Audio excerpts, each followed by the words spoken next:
I think you would find it'd be really hard, it'd be really difficult to find a manager in any company in Europe that doesn't think communications is important.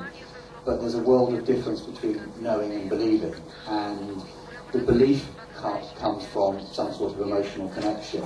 And so for us as communicators, the challenge is not to give them lots of evidence, not to give them lots of data and figures and case studies like that stuff I showed this morning, but actually to show them how it makes a difference to them.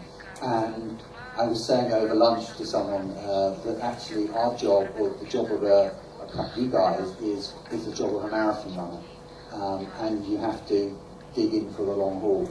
But it's all about showing people exactly how it makes a difference to them and giving them a practical experience. And that's, I know that's a bit general, but don't worry about giving data. Focus on winning 1 or 2 battles at a time, and then win the hearts and minds of the key managers. Well, I think this is a very, I mean, I agree entirely with Liam, but I think this is a very good question, because as I think I was sort of saying in my presentation this afternoon, the way organisations are going is away from formal communication, which employees tend not to trust, which is I think is what you're saying. So the internal communications that we do, like emails that we send out to everyone in the organisation, newsletters we send out, comes with a certain amount of what I would call cynicism. Employees read it, but they kind of think, well, this is management speaking, right? So that's what I think is, and maybe that's what you're saying, they don't necessarily believe the information that's being pumped to them. And I think that's exactly what I was trying to say in the presentation I gave this afternoon.